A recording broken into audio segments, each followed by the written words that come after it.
बंधुओं, कक्षा 10वीं के छात्रों के लिए सीबीएसई द्वारा निर्धारित पाठ्य पुस्तक मणिका भाग 2 के पाठों पर चर्चा की जाएगी।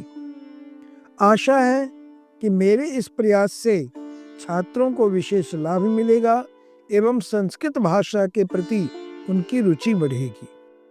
बंधुओं, आज चौथे पाठ के दूसरे भाग में अनुच्छेदों का वाचन करूंगा एवं उसका अर्थ बताऊंगा एवं अंत में व्याकरण कार्यों पर चर्चा करूंगा। तो आइए पहले अनुच्छेद का वाचन करते हैं, फिर उसका अर्थ समझते हैं। तस्य वचनम अश्रद्धेयं मत्वा मदोद्धताः कपयः प्रहस्य अवदन्। तस्य माने उस यूथपति के, उसके किसके? यूथपति के वचनम वचन को अश्रद्धेयं मत्वा माने विश्वास योग्य या मानने योग्य न मानकर, अश्रद्धेय मानकर, मदोद्धताः कपयः माने अहंकारी बंदरों ने प्रहस्य अवदन् हंसकर बोले। भो किमिदम उच्यते, अरे इदम किम उच्यते, यह आप क्या कह रहे हैं? न वयम स्वर्ग समानोपभोगान विहाय अटव्याम क्षार तिक्त कषाय कटु रुक्ष फलानि भक्षिष्यामः। न का अन्वय जो है क्रिया के साथ करेंगे, न भक्षिष्यामः यहाँ पर आएगा। पहले वयम से अर्थ करते हैं। वयम मतलब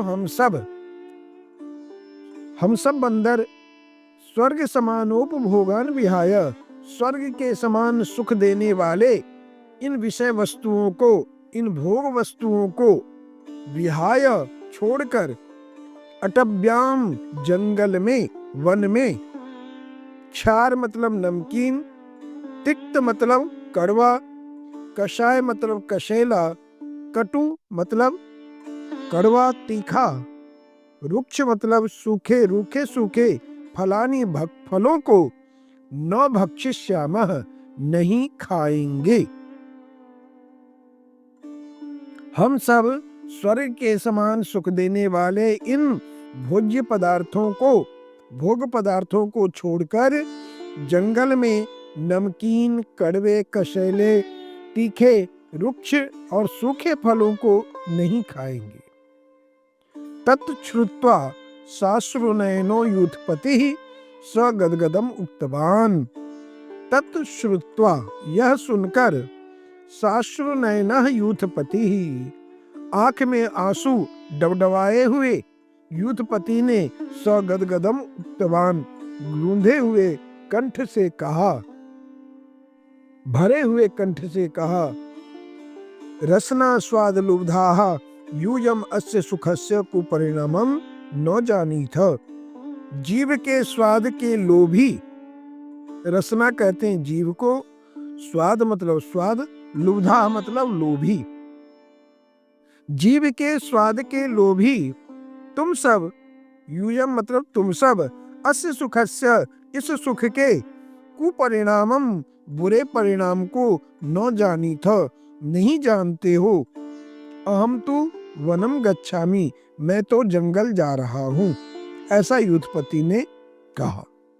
और आगे अगले पैराग्राफ में कहते हैं, अथ अन्यस्मिन अहनी, अथ इसके बाद, अन्यस्मिन अहनी किसी दूसरे दिन, सहमेशः वह भेड़, यावत महानसम प्रविशति जैसे ही रसोई घर में प्रवेश करता है, तावत तभी सूपकारेण रसोइये के द्वारा अर्ध ज्वलित काष्ठेन ताडितः आधी जली हुई लकड़ी से उसे पीट दिया जाता है। ऊर्णा प्रचुरः मेषः वह्निना जाजुल्यमान शरीरः निकटस्थां अश्वशालां प्रविशति दाहवेदनया च भूमौ लुठति। ऊर्णा प्रचुरः मेषः, ऊन के अधिकता वाले भेड़, माने उसके शरीर में ढेर सारे ऊन थे, बाल थे, उस बाल वाले मेष माने भेड़ वहनिना आग से जाजुल्यमान शरीर, जलते हुए शरीर वाला, निकटस्थाम अश्वशालाम प्रविशति, समीप में ही स्थित अश्वशाला में, घुड़शाल में, प्रविशति, प्रवेश करता है। और दाह वेदनिया, जलने की वेदना से, पीड़ा से, दर्द से, भूमो लुठती, भूमि पर लोटपोट करने लगता है। लुठतो मतलब लोटपोट करने लगता है। तस्य क्षितौ प्रलुठतः, उसके भूमि पर लोटपोट करने से, क्षितौ जो है इसका अर्थ है भूमि पर, भूमौ का पर्यायवाची है। उसके भूमि पर लोटपोट करने पर, लोटपोट करने से, तृणेषु वहनी ज्वाला समुत्थिता, घासों में आग की लपटें उठी। जो वहां पर सूखी घासें थी घोड़ों को खिलाने के लिए, उन घासों में आग लग गई। तो इस तरह इस पैराग्राफ का हमने आपको अर्थ समझाया। अब इसके व्याकरण पर हम चर्चा करेंगे। तो सर्वप्रथम हम संधि पद पर चलते हैं। मदोद्धता, इसका संधि होगा मद जमा उद्धता, गुण संधि है। तत् श्रुत्वा, इसका संधि विच्छेद, तच्छ्रुत्वा का संधि विच्छेद होगा तत् जमा श्रुत्वा।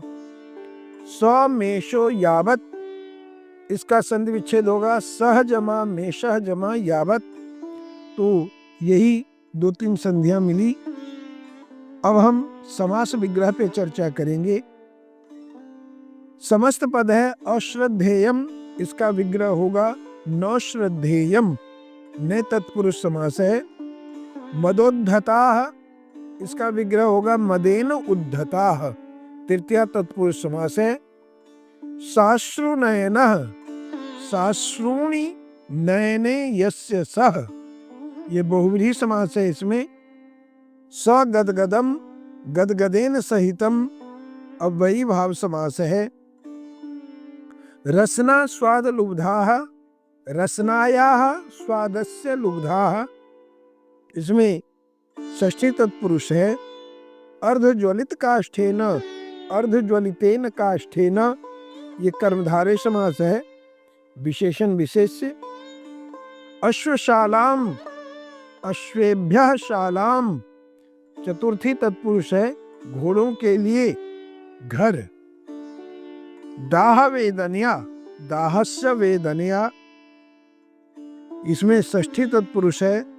और वहनिक ज्वालाः, वहनेः ज्वालाः, वहनिक ज्वालाः, इस तरह से समास विग्रह पे हमने चर्चा की।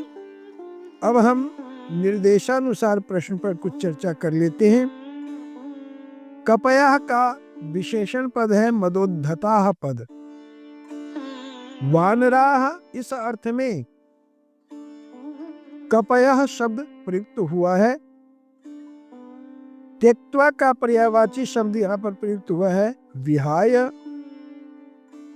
वने का समानार्थक शब्द है अटव्याम, इसका मूल शब्द है अटवी और सप्तमी में अटव्याम बना है। भक्षिष्यामः, इस क्रिया का कर्ता वयम होगा, क्योंकि भक्षिष्यामः उत्तम पुरुष बहुवचन का है और उत्तम पुरुष का कर्ता एक वचन में अहम, द्विवचन में आवाम और बहुवचन में वयम होता है। जानीथा का कर्ता यूयम है। जानीथा मध्यम पुरुष बहुवचन का है और मध्यम पुरुष का कर्ता हमेशा त्वम युवाम यूयम ही होता है। निशायाम का विलोम अहनी है। ऊर्णा प्रचुरः, इस विशेषण का विशेष्य पद मेषः है। भूमौ का समानार्थक शब्द क्षितौ है। तो इस तरह से हमने निर्देशानुसार पर चर्चा की। आशा है इससे विद्यार्थियों को काफी लाभ होगा। फिर हम अगले पैराग्राफ में मिलेंगे। धन्यवाद।